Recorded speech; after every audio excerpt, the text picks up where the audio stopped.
Hello, welcome back to Danny Phantom Month. Last year we saw the release of Danny Phantom: A Glitch in Time, a brand new graphic novel that continues the story of the show. And soon afterward it was confirmed that a sequel is going to be coming in 2025, with Gabriela Epstein posting this teaser image. Now there's not a lot of information to go on from here, but I thought it would be fun to speculate wildly about what the plot might be for this sequel, what characters might show up, and things of that nature. So we're going to be spoiling the ending of A Glitch in Time and talking about some of the implications of the end of this comic and where the story might go in the future. So if you haven't read this comic, check it out. I think it's really good. And also check out my video where I can break down the story and talk about it. So there you go. So let's talk briefly about Dark Danny and Vlad. At the end of Glitch in Time, we see that the spirit of Dark Danny is brought into a clone body of teenage Danny Phantom. And Vlad is charged with raising and looking after this new version of Dark Danny. What does that mean? I don't know. There's a lot of different ways the story could go. I saw some people speculating that maybe Dark Danny will try to be villainous again and cause Danny some havoc. Maybe he'll try to disrupt his regular life now that he's in a teenage body of Danny once again. However, my prevailing theory is that I think that Dark Danny and Vlad will take more of a backseat in the sequel. We just spent a whole comic dealing with Dark Danny and Vlad as main antagonists and main forces in this universe. I think we'll still see them, but I think they'll be far less involved in whatever the main story is. And the way that Glitch in Time wraps up, Vlad is kind of sent on more of a redemptive path. Same with Dark Danny as well. The creation of Dark Danny involved him ripping away his humanity, and now his spirit is being reunited with a clone body, but still a version of Danny's original humanity. So I think this will lead to him finding some kind of peace within himself. And that seems to be the direction that the series is going in general. Danny is now set on a path to not just fight ghosts, but find ways to work with them, to become a bridge between the ghost zone and the physical world. That's, I think, the direction we're going to go in. Not that it will be easy necessarily, and I think there'll be bumps along the way, but I also don't think it'll take up a huge amount of screen time or page time for this upcoming comic. Of course, I don't know really what's going to happen, so I could be completely wrong. Wild speculation. That's what we're doing today. This brings me to some of the other characters that I think is likely we'll see. Fan favorites like Ember. I think there's a good chance we'll see her again, just because she's super duper popular. It was actually kind of restrained of them to not have her show up in Glitch of Time in some way, but also there was like so much other stuff going on in that comic that like there wouldn't really be room for her. Same with characters like Skulker, I think is likely that we'll see again. He showed up like constantly in the show, so I think it's pretty likely that he'll make an appearance. However, I think the role will shift slightly. We've already seen that Danny is willing to team up with and work with some of his villains if the situation demands it. Well, you're in luck. This is the situation, and I'm demanding it. But again, the way that Glitch in Time wraps up, Danny's now intentionally seeking to make peace with ghosts and work with them, help them find some kind of emotional catharsis. Because as we learn in Glitch in Time, ghosts are sort of manifestations of aspects of human emotion, so they're usually connected to a strong emotion. They're usually not just evil for the sake of it. There's something that they're looking for or something that they're craving that gives them power. And so that's Danny's goal going forward, is not just to fight ghosts that are invading Earth, but try to work with them and try to seek an understanding and become a bridge between the two worlds, sort of like an Avatar situation. So I think it's very likely that we'll see characters like Ember, Skulker, maybe some of his other rogues gallery, but the relationship will be a little bit different. Won't be just trying to fight them, he'll be trying to understand and work with them, which I think is more interesting anyways, because I think a lot of Danny Phantom's villains are really fun and complex, and so I think that's the perfect direction to go with. I think that'll be really fun to see some of that put into action. So next thing I wanted to touch on is where's Danielle? Where Danielle at? Danielle Phantom, or Danny Phantom with an I, is this female clone of Danny created by Vlad. Really interesting character, kind of an X-23 situation, and she is only in a couple episodes of the original show and was introduced late into the series, and then it felt like there was going to be more stuff with her, but then the show ends and she's not in Glitch of Time. So like, where's she at? What's she doing? I've seen this idea in several different places that the Fentons will eventually adopt Danielle, and I do really like that idea. Allegedly, Butch Hartman at one point mentioned that this was one of the plans for Danielle if the show ended up going forward into another season, but I'm unable to find a source for that. The Danny Phantom wiki doesn't have any sources cited. This is a recurring problem for this site. It's an idea that I've seen pop up in various different fan fictions, and it's an idea that I think is really, really wholesome and really cute, and I would love to see. She starts off as sort of Vlad's daughter and then realizes that he's a bad guy and kind of runs away from home and is like this interesting street kid who doesn't really know what her place in the world is. And so I think the inevitable direction to go with that is to have her be, that would be her happy ending, is to be adopted by the Fentons and be brought into their family. And I would love that. The major problem with that happening currently is that at the end of Glitch in Time, the timeline shifts, and so now Danny's secret identity is no longer public information. Tucker, Sam, and Jazz all know who he is, but everyone else, it doesn't know. So that means his parents don't know. So how do you explain to Danny's parents who Danielle is?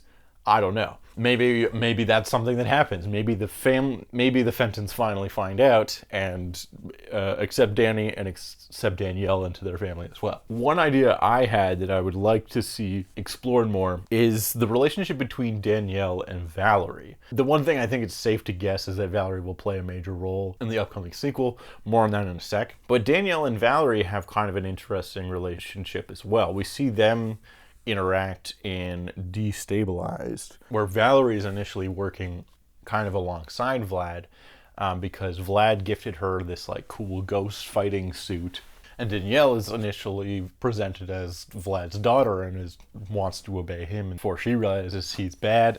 And in Destabilized, Valerie ends up realizing that Vlad is also not good. So they both have kind of an interesting dynamic with Vlad, both kind of being betrayed by him, and Valerie's even shown to be sympathetic towards Danielle in Destabilized. So I think there's a really interesting dynamic there that I would love to see explored more. Maybe they end up teaming up in some way. I don't know. I just think it would be cool if they interacted more. Finally, let's talk about Valerie. This is the thing that I really wanted to get into. So we get this teaser image, and not a whole lot to go on from this, but we see Valerie is front and center, which is great. I'm a huge Valerie stan, one of my favorite characters, and I think one of the most interesting characters in the whole show. So excited to see more of her. And the way that Glitch in Time ends is that Valerie, and we see in the teaser image, is holding one of these time medallions from Clockwork. So the way that these work is that they protect you from time manipulation. So although the timeline gets reset at the end of Glitch in Time, everyone else gets their memory not necessarily erased, but they're no longer aware of Danny's secret identity. However, because Valerie's holding this time medallion, she's unaffected by this change. So she remembers everything that's happened in the show. She knows his secret identity. She knows that in an alternate timeline, he becomes evil. And so she's positioned in a way to be a major antagonist towards Danny in this upcoming sequel, which I think will be really, really cool and interesting. Valerie's such a great character. She works both as a villain and as an ally to Danny, and as a love interest to him. What a great character. She's so fucking cool. It looks like she'll end up going a little bit more on the anti-Danny train now that she knows that Danny has the potential to go dark. However, there's more to Valerie that I want to talk about. So let me touch on the two Valerie theory. So hear me out. At the end of Glitch in Time, the timelines get reset. Everyone goes back to not knowing about Danny's secret identity. And we get this scene that parallels a scene earlier in the book where the mayor is kind of recapping some of what's happened in the last little bit and reestablishes some of the new continuity. So like they mentioned that the disasteroid still happened, but somehow it missed Earth and didn't destroy it. The town is pretty anti-ghost and is not a fan of Danny in particular. So that'll also, I'm sure, play into the ongoing threats of Danny trying to work with ghosts, but now ghosts are seen as like more of a threat. There's no longer people that are sympathetic towards Danny, or at least there's far fewer of them, so that'll be a challenge as well, I'm sure. But the one interesting panel that I want to talk about is this one crowd shot here in which we see Valerie. And it's actually a repeat of a shot at the very start of the book where Danny is being honored by the mayor during this little ceremony as kind of a thanks for saving us from getting destroyed by a ghost meteor. But you can see it's actually a repeat of that first panel. They're the same picture.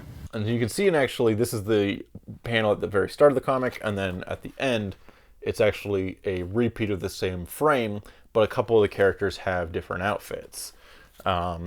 And the reason for that is that back here, this is when Danny Phantom is like seen as a hero and stuff from saving the world. He's like a celebrity. Everyone knows his identity. So you see like someone's wearing a Danny Phantom shirt. And then there's like various people who are dressed in like Fenton ghost hunting gear because that's become a commonplace thing. There's like various characters that have joined up with the Fentons and used their technology to help hunt ghosts and stuff. But now here that's less of a public thing. People are still aware of ghosts, but it's not like a global thing, or it's less of a global thing. And there's not this like Fenton force of ghost hunting. But interestingly, we see Valerie here. Now, what does that mean? Because then a few pages later, we see Valerie again, but this time she's in the ghost zone still with the time medallion. So how do we explain this?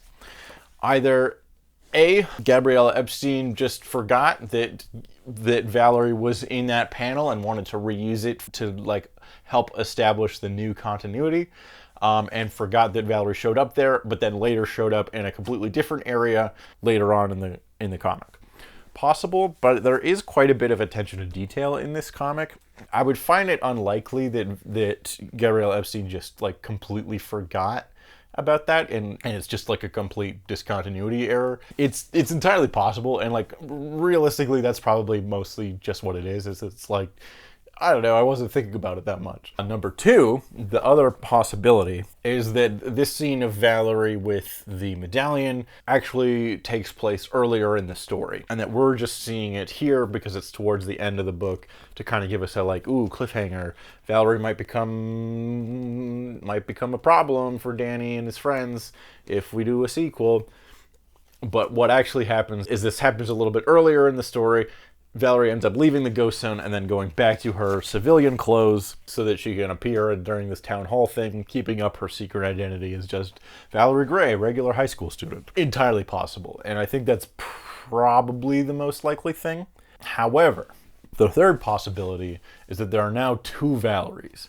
That because Valerie is wearing the time medallion, she gets displaced from the main timeline that is being reset. And so while that's being reset, some kind of new Valerie gets created or rearranged as timelines fold in on each other, or whatever the hell Clockwork says to explain what's happening. And now there's a Valerie that exists that is unaware of Danny's secret identity or any of the events of A Glitch in Time, or that he'll become Dark Danny one day in an alternate timeline, or any of that.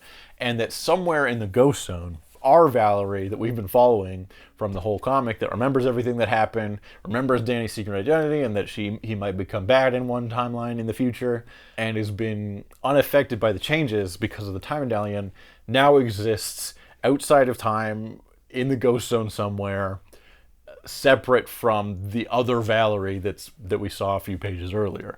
And now there's two different Valeries running around. One that knows Danny's secret identity and everything that happened, and one that is from this new timeline that is unaware of any of that. And the reason I think that this is a possibility, and maybe even likely, is that we see Valerie has the time medallion and she's in the ghost zone somewhere. Now, the ghost zone is notoriously difficult to navigate if you don't have some kind of map. There are portals that can lead you back to Earth, but they're hard to find without some kind of map, or you can use the main Fenton portal, but that's often guarded by Danny himself or some of the Fentons. Now, Jack and Maddie Fenton are kind of bad at guarding it, so it's possible that they use a portal there. Vlad sometimes has a portal, but I think it was destroyed. I don't remember. So there are possible ways that she could get back and then go resume her secret identity in Amity Park, but it would be difficult, and you could do a whole story of her being trapped in the ghost zone, and that being an even further, even further reason to dislike Danny is now she's also been trapped in the ghost zone with nowhere to go.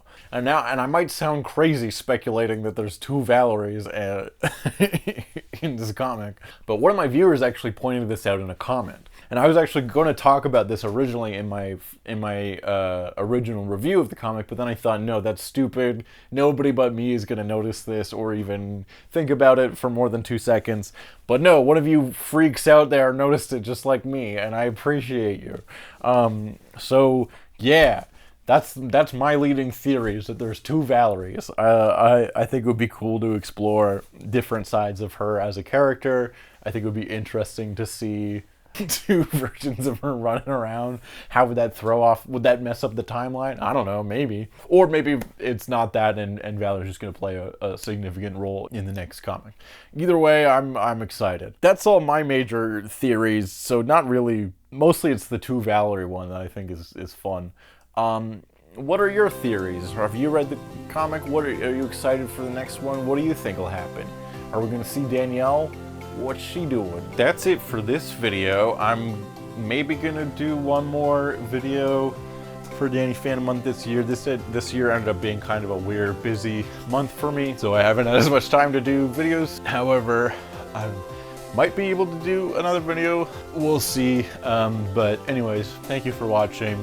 Go check out my other Danny Phantom videos and some of my other Danny Phantom Month content from previous years. Thank you for watching, and we'll see you next time with either more Danny Phantom or something else. But that's it for now. So bye-bye.